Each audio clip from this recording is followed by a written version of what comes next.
Dr. Sharon, thank you so much for joining me today.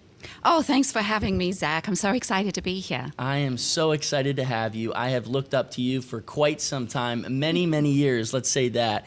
And today we're going to be diving into a really imperative topic, something that you're incredibly passionate about. You wrote a book with your dad, Our Chart, years ago, back in 2002, I believe, titled Safe Haven Marriage, Building a Relationship You Want to Come Home To. I'm excited to unpack all of that with you today. But before we go there, today we are gathered at the Gaylord Opryland Hotel, Nashville, Tennessee, for our AACC No Hope, that's KNOW Hope, right? Because hope is a person, World Conference. The excitement is building. It's incredibly exciting. I wanted to share, though, a quote just up front by your dad, because I think it is really significant into why we're here. He said that a lot of us have a PhD understanding of human behavior, but a Sunday school knowledge of biblical truth.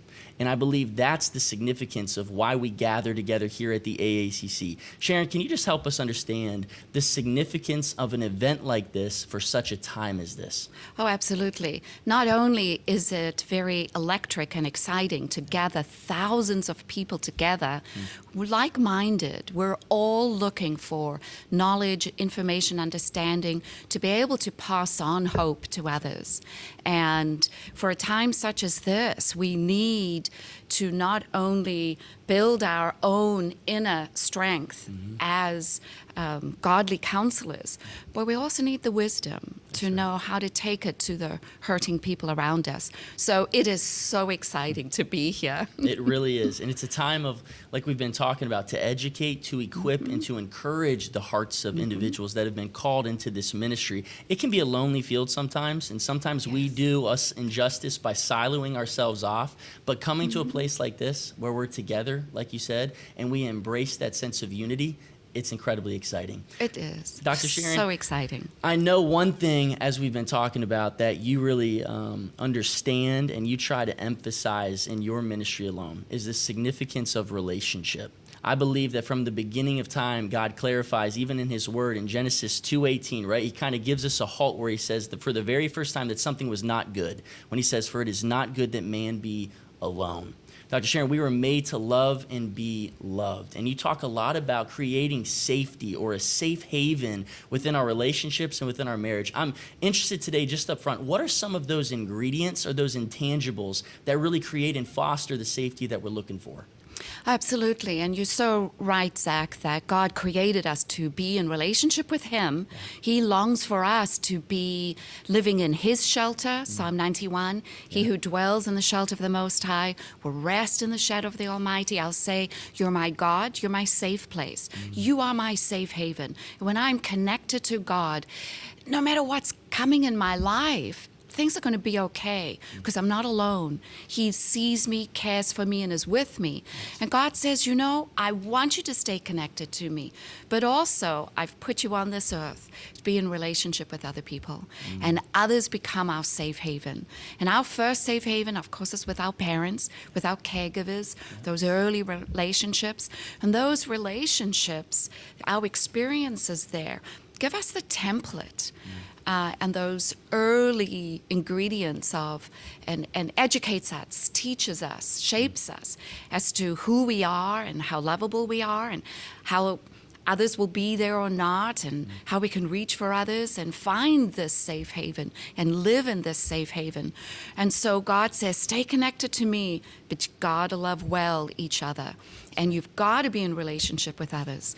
You know, whether or not we're dead or alive, 7 or 9 years from now, is based on the quality of our relationships. Do we have someone we can say, you're there for me? I can trust you with my heart. You're emotionally available, physically available. You're there. And I know you'll care for me. You'll respond and relate to me in a way that considers me. And that's the ingredients of a safe haven. We need it, and we need to be it for those around us. Others need us. Even if you're going through the grocery store and you see a mom picking apples, just, you know, choosing apples at the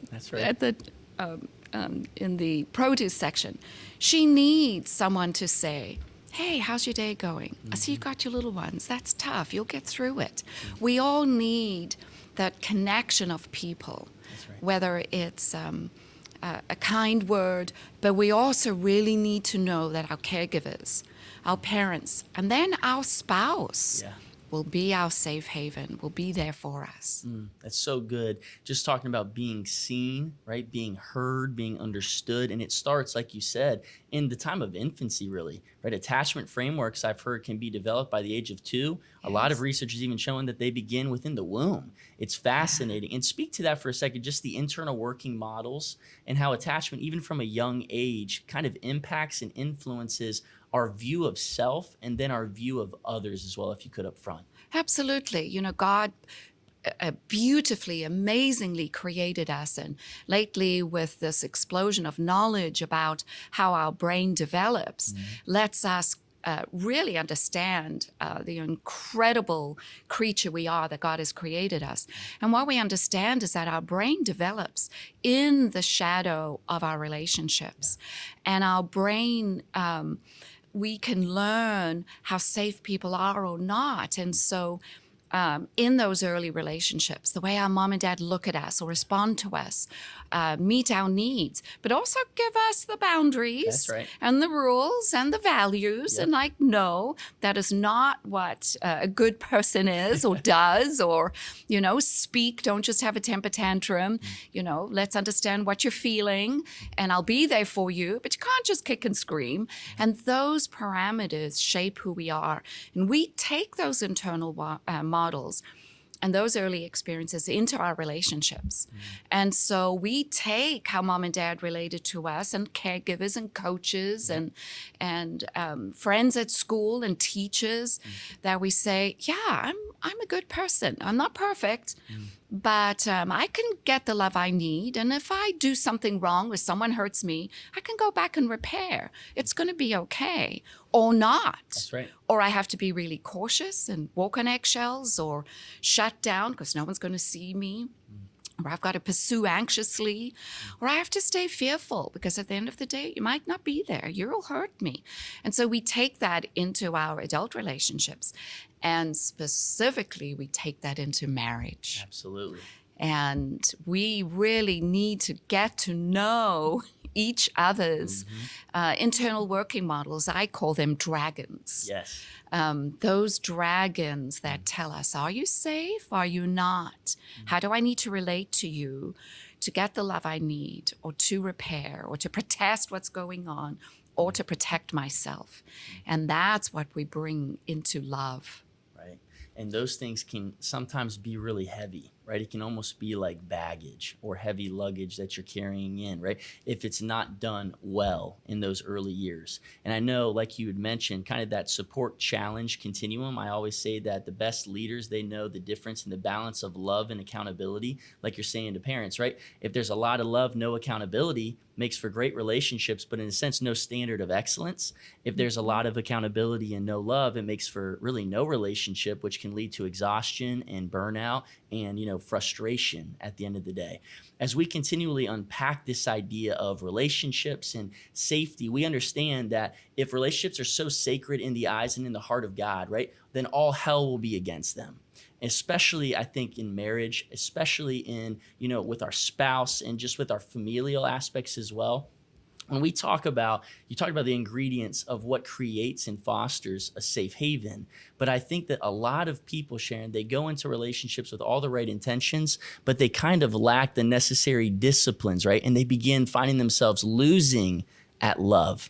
For you, Dr. Sharon, you're on the front lines. You work a lot in this relationship construction process with a lot of individuals that are kind of have marriages that are on the rocks. What are some of the ingredients or some of maybe the culprits that really work against love and relationship? That's a really good question, and you stated that so well, Zach. You really have your thumb on the heartbeat of human beings, of the everyday person. Yeah. And you're so right on. In marriage, we marry hoping that we will find true love, and that those feelings of true love will last throughout our marriage, and it'll just be there because I'm in love. Right. But the only thing is when we marry someone, and it takes 2 years for those that oxytocin and all the exciting hormones that connect us, they sort of dissipate and real life comes into play. And who we really are and who our spouse really is comes into play, where we now have to do real life. That's right. With our everyday clothes, so to speak, and our everyday person. And we also have to do life with our dragons. And we must remember that God created us to have a relationship system in us. So all the time, our relationship system is scanning for a danger. Are you there for me or are you not? And God designed it so that we will stay in relationship, and that because relationships are so vitally important to our well-being. So we're always unconsciously alert. Are you there for me or not? So everything our spouse does or doesn't do is sifted through this part of our brain, our emotional part of our brain, saying, are you there for me or not? So when our spouse, say, leaves the coffee mug 12 inches from the dishwasher on the countertop, our amygdala, that part of our brain that holds the meaning and safety of relationships, is scanning, going, well, what does it mean? Does that mean he was safe for you or not? And depending on my dragons, depending on my life experiences, I might say, you know what? Everyone in my life expected me to do things. No one saw me. And I wasn't important to anyone. And you know what? I wonder if him leaving that coffee mug, expecting me to do it, means he just forgot. Yeah. He's just rushing out to work. He just savored that last sip of coffee and just left a cup there. Or he is taking advantage of me, doesn't value me, wants me to do all the work like I did growing up for all my younger siblings. And our amygdala, where fires up, sensing danger and puts the meaning of it. And if we haven't dealt with our own personal inner life, that dragon is going to raise its head and the alarms are going to sound. And you're going to react in a way that'll say, you jerk, you left the coffee mug, you don't care about me. You don't consider me. You expect me to do everything. And that argument is going to get triggered with emotion, anger, frustration. And then our husband's going to go, whoa, I really appreciated the cup of coffee. I just mindlessly put it down. What is going on? Right. And then the husband's going to get defensive. The husband's going to think like, whoa, I can't trust you with my heart. You're not my safe haven. I've got to walk on eggshells around my wife. Let me just go to work and just maybe ignore her. She's not safe for my heart. And here you have two people starting on a very steep decline of disconnection. That's right. I can't trust you with my heart. You're not my safe haven. You don't consider me. Oh, I can't trust you with my heart. You're always on me. I can never do it right. And I need to just close up like I did growing up and back away. And now you have two people arguing over, coffee mugs and the door being left open and arguing over these events. But really deep underneath is this deep longing of, do you love me? And what do you mean by what you just did? So it's almost these messages, right, that go even without being verbally communicated, that we're constantly looking at and looking into, because we constantly are asking those big questions. Am I really loved, right? Because we all want to be known. We all want to be loved. We all want to be pursued. We all want to be seen in these ways. And when we feel like we're not, then all of a sudden it can become wounding or damaging to my heart. And people, like you said, two people that may have all the right intentions, they didn't mean anything by them, begin to send the wrong message or the wrong signal to one another. Yes, absolutely. Spot on. And where a wife is just saying, hey, what did you mean by leaving the coffee mug? Could you just move your hand 12 inches into the dishwasher? I can have a legitimate request, tell you how it made me feel, and knowing we can repair this, we can work this out. But instead, the husband just sees anger, criticism, and he responds to that, not her heart. Right. Speaking into that idea of we're constantly kind of scanning or speculating, What about the people, Dr. Sharon, who maybe are blinded by love, right? They're in the midst of a relationship and they're just not picking up on some of the red flags, right? A lot of times we don't see those things until we're out of the relationship or we're pulled away from the bigger picture, right? So we can see and scan the entire thing. A lot of times, though, people will gut it out. They'll stick it out for as long as possible. Maybe there's a lack of boundaries and other people see it, right? Dr. Sharon, like, hey, I got to tell you, right? I'm seeing something, even though you're blinded by it. What would you say to that person about how they can begin to maybe open their eyes to some of the hurts? What are the red flags that you would kind of open their eyes to? That's a really good question. You know, when people are dating and you fall in love and you get those feelings, that butterfly in my stomach. You know, I remember the first time I saw my husband, I just looked at him and said, oh my gosh, Lord Jesus, he is drop dead gorgeous. And then the Puppy next, love. oh my goodness, I fell in love with those blue eyes. Just immediately. And then the next thought, which is crazy, was, Lord, am I going to marry him? You know, good grief, I've just seen this man for 15 seconds, That's right? And I was glad to know when he told me years later that the first thing he saw me, thought when he saw me was, you know, this is a gorgeous woman and, you know, I wonder if I'd marry her. Yeah. So I thought, okay, it was true love both ways. But that can be a trap because if you don't get to know each other, if you just enjoy each other, you're going to miss the deeper aspects of each other and the deeper parts of each other and the deeper walk of life and also the red flags. Get to know the person you're dating. Right. Get to know their story.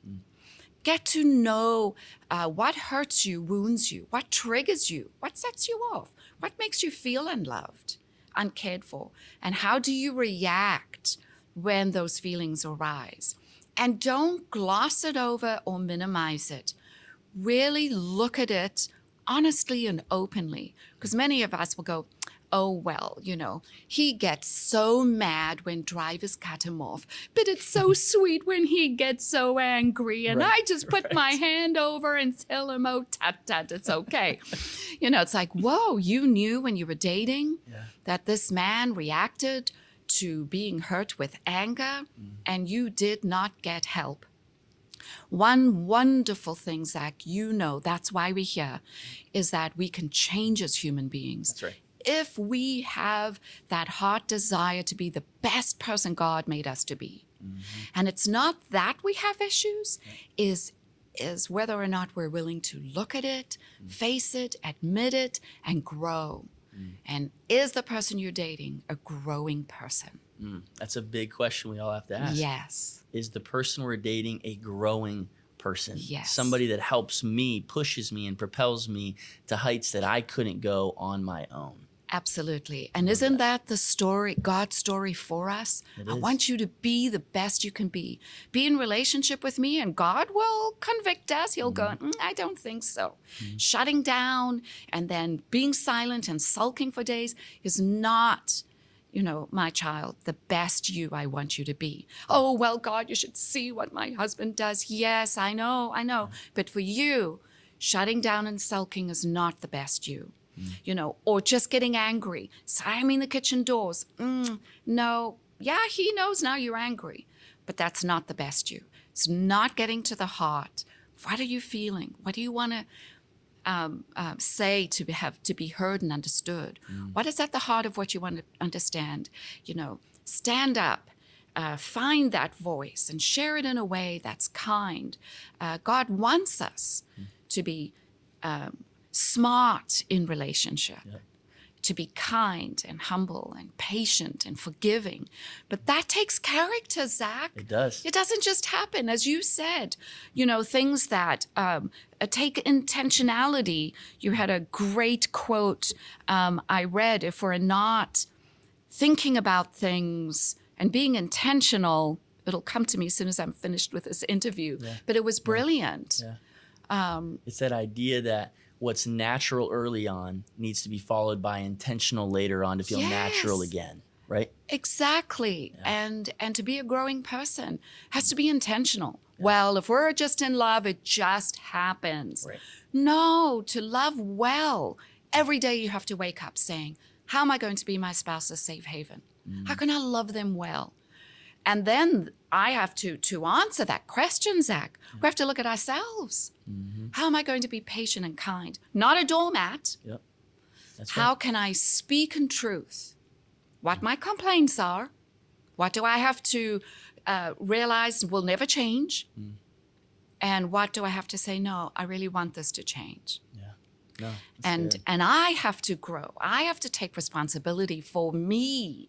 And that's a daily journey of that intentionality. And when we lose that and we take advantage of our spouse, the same old husband, the same old wife, we lose that freshness, as you said. So good, Dr. Sharon. I'm Zach Clinton here on the AACC Built Different podcast, sitting with Dr. Sharon May. We're talking about what it looks like to build a safe haven relationship here at our 2023 AACC No Hope, KNOW, Hope World Conference here in Nashville, Tennessee. Dr. Sharon, as you've talked about, we're looking at the intentionality, the initiative, the investment that it takes to really pour into a healthy and a safe relationship. But oftentimes, there can be just a lot of wounds. There can be a lot of damage that's done in relationships as well. I think of things such as abuse, neglect, infidelity, which then leads to anger, to bitterness, to rage, to disengagement, disconnection, a lack of trust, a lack of safety. Dr. Sharon, for you, you work with so many couples again that are on the rocks. You do a lot of marriage intensives, different things like that. What's your goal in a situation like that for a couple that maybe just has a sliver of hope? They're just holding on. They're praying for restoration. But what are you trying to get done in a weekend like that? That's a really good question. And you said the word abuse. If you feel you are being abused in your marriage, physically, emotionally, spiritually, that you feel controlled, that you feel stifled, and that you have to hover in a corner, guard and protect, and you're not sure what's going to happen next, and you fear for your life or your children's emotionality, your husband or your wife is just so volatile, get help immediately. This is danger. That's right. And God has not created us to be in a relationship where it is dangerous, abusive. You're not being a good wife or a good husband to stick it out. That's right. You've got to have wisdom, and God is saying, go get help. And maybe the first step of help is to step out of that home and to go get help immediately. So that restoration could be possible. Because first, you each have to be on a growing journey. And then let's address that when I feel you have violated the bond, where I don't feel safe, I've caught you watching pornography, you weren't there for me when I really needed you, you've had an affair. How could you? I thought you and I were a safe haven. Right. I thought when we said I do, that thick or thin, whether we are doing bad or good, that we were going to stick together and work it out, but you didn't. You went and had that one-night stand, or now you're doing, the coochie-hoo with your secretary, or the next-door neighbor. How could you? Right. Now what felt safe, the one place I could go home to, knowing that you'd always be there, now is not safe. It's been violated. The very person I came to is now the very person that's wounded me. Now, where do I go? You're not safe. And my world is shattered. And then God, the story of the Bible, is restoration. That's right. Is hope. Grace. Is redemption. Yes. Is that God says to us, you know what? You're like a person that's had an affair. Yeah. And I have to forgive you. But you got to learn, and you got to grow, and you can't be doing this. You've got to figure out your deeper issues. Yes. God says to us. And when you get it, I'm going to redeem you. I'm going to restore you. Or you're just going to repeat your pattern. And we know the Israelites, until they really learned their lesson, they repeated Yes, they their did. old patterns until they got it. And so God says redemption is possible, but it takes a journey. And I do. Couples come to me. I'm a marriage and family therapist. I work in an intensive model. So couples come for 3 to 4 days. And over those days, we unpack the hurts, the wounds, the disconnection, whether your marriage is sour, stale, or you've got betrayal. We sit and get to the heart of things. We go through your story. We unpack it. We start that healing journey. Because it is possible to restore this bond. It is possible for two human beings saying, how did our marriage get to the edge of the cliff? Yes. That made an affair, a betrayal, you not being there possible. Right. And we're able to understand it. We're able to get that personal responsibility, that personal growth going, oh my gosh, these are my dragons. This is how I got to fail and fall short. But where do I want to go now? I want to redeem. I want what was destroyed to be rebuilt. Right. And I want to grow. And couples often are like when the Israelites went back to Jerusalem and in the days of Nehemiah, and the walls of Jerusalem had been broken down as a consequence of their own sin. That's right. And they say, God, help us rebuild. Help us rebuild. Sometimes couples just need a Nehemiah to help them rebuild. And it is possible. That's right. It is possible. And yes. we need somebody, right? We need to walk alongside of somebody in our lives. We don't have to just gut it out or do this on our own. No. You brought up a word in that last phrase and kind of conversation there, which was forgiveness. Forgiveness is it's a powerful thing, right? Forgiveness is freeing, not for the one that has done the abuse, but for the one that maybe has been hurt, that has been wounded. Yet there's a difference between forgiveness, trust, and reconciliation. The truth is, it can be really hard to let something go when we've been wounded or hurt so deeply. It's hard to become vulnerable again. But Dr. Sharon, why is forgiveness so significant in our relationship and in this healing journey towards restoration? Yes, and forgiveness with our spouse or forgiveness with someone else in our lives. We can forgive our coworker, who submitted the report and didn't put our name on it and got all the credit. Right. We can forgive them. Maybe we go to them and say, hey, you didn't put my name on it. This really hurt me. But I've got to work with you. I need to forgive you. But now maybe I don't trust you as much. I've got to watch my back with you, but I forgive you so that I don't harbor resentment and hurt and then live with an edge on my shoulder and with then dig and passive aggressive. And I don't want to become that person. So forgiving someone, but forgiving our spouse is a part of the journey of true forgiveness with our spouse, is when our spouse is able to say, I see what I did. I see how it hurt you. That I take responsibility for what I did, and I understand why I did it, and that's not the person I want to be. Yeah. And not just because I hurt you, but because of whose I am. That's not who God has for me to be, and I want to be a better person.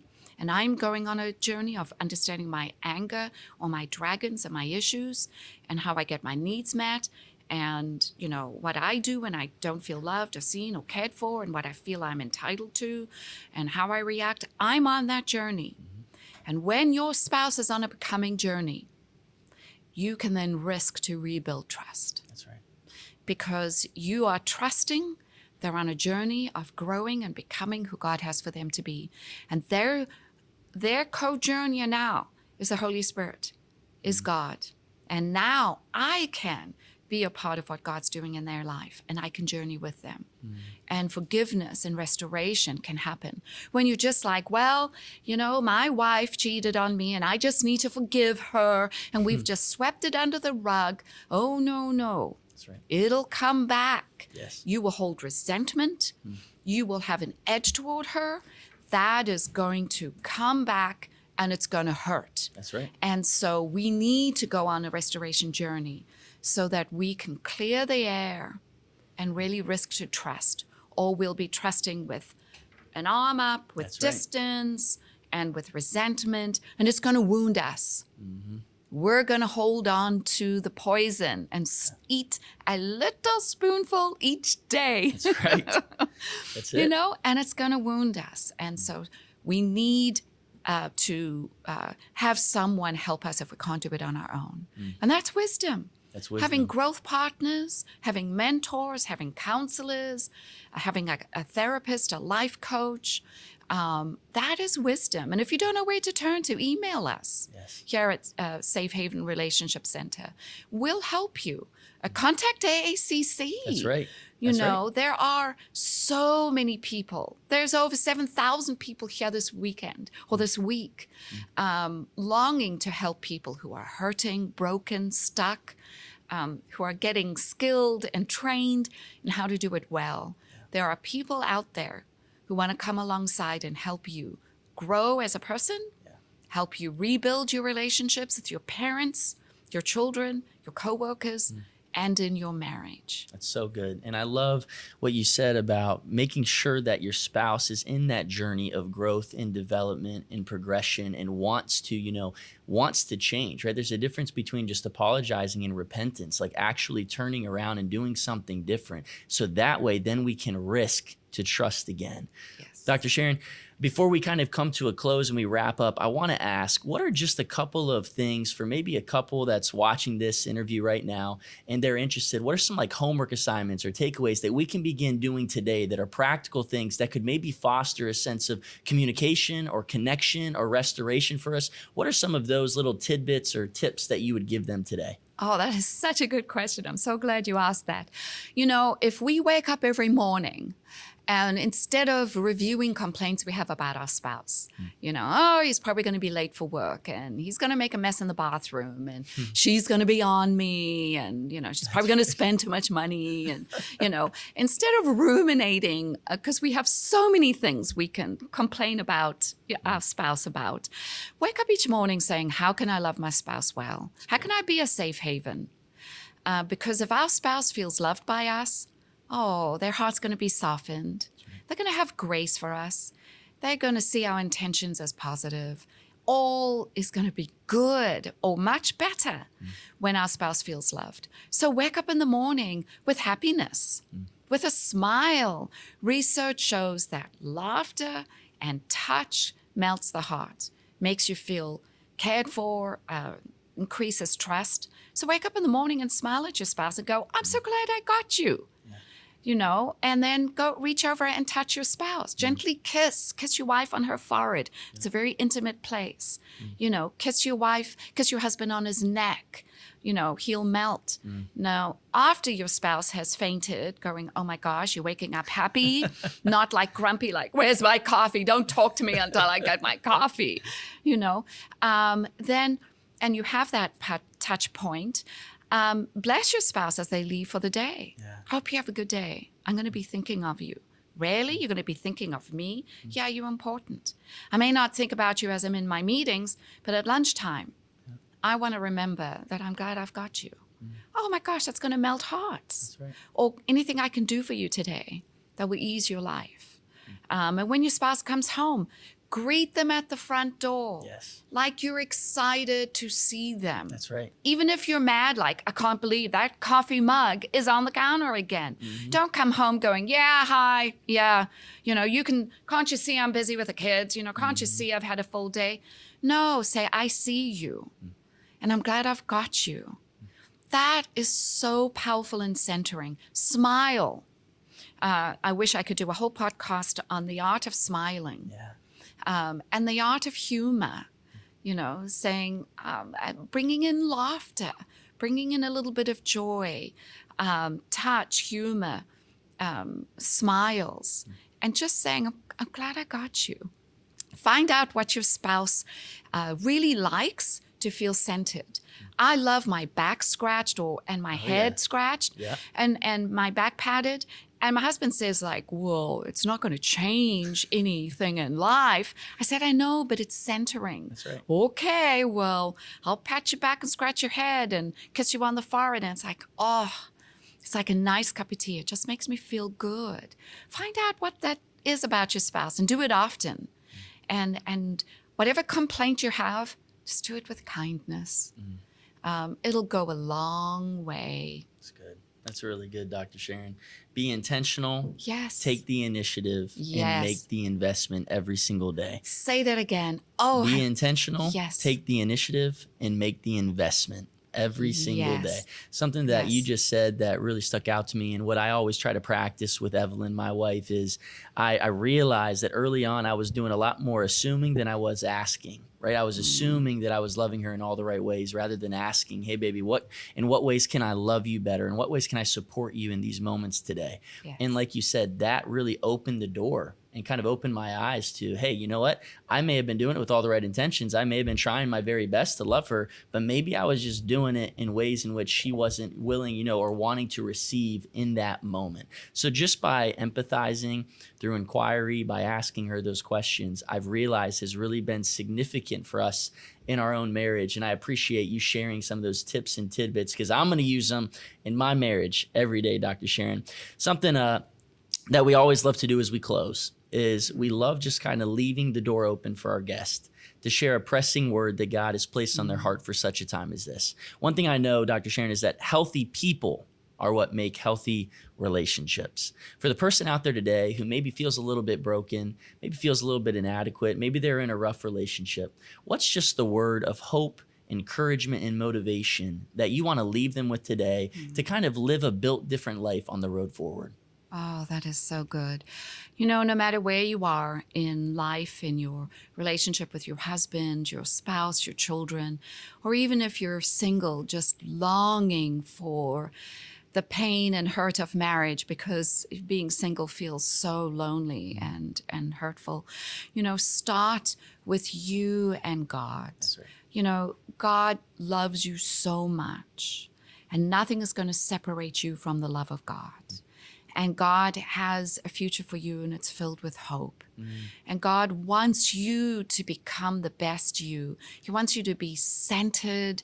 He wants you to see that you're valued, that you've got meaning in life, that you count, you matter, and that He's so glad you're alive. Start rebuilding your inner core, your center, saying, I'm little old me, living out here, in the cornfields, or in this big city, but I am worth something, and God is glad I'm alive. And start there, and then go out saying, God, you want me to love well. You want me to love my parents, my children, my husband, or somebody well. How can I do that, Lord? How can I be a safe haven? And just start slowly in those small things. I'm so angry, I'm so resentful, I'm so disconnected. How can I just be kind? How can I just slow down and be softer? And how can I be just a little more vulnerable in saying, I don't want to argue this way, Mom. Sisters, I don't want to be disconnected from you. You're the only sisters I have. Hey, hubby, we did choose to marry each other, whether or not we should have. Whether or not we'd ever choose each other again, let's try and see if we can make it. Let's try and see if we can find something sweet. I'm going to start by being kind. I'm going to start by trying to love well. And God is going to be my helpmate, my friend, my support, my resource to start doing that, to love well. Just know you're listening, you're watching, you are important. You're a great person. God has something for you, and He wants you to love well. And remember, when we get to heaven, what's going to be most important is how we've loved. That's right. Is how we've loved. That's so good. Dr. James Dobson says, life will trash your trophies. All that matters in the end is who you loved and who loved you. Dr. Sharon, where can our listeners and viewers go to find out more about you and all the incredible work that you're doing? Oh, thank you for allowing me to do that. They can go to our website, safehavenrelationshipcenter.com, and there you can email us. You can get connected to our resources of intensives, of building a community for those who want to learn how to work with the Safe Haven model or be a part of our growing your personal life. And so safehavenrelationshipcenter.com. safehavenrelationshipcenter.com. I challenge all of our listeners and viewers to go there. Dr. Sharon, I believe you're a life changer and you're a world changer. All of us here at the American Association of Christian Counselors, I'm speaking on behalf of all of us. We love you and we appreciate you, all of the work that you're doing, your ministry. Just thank you for your time and your willingness to join me on the show today. Oh, thank you so much, Zach. What an honor to be with you.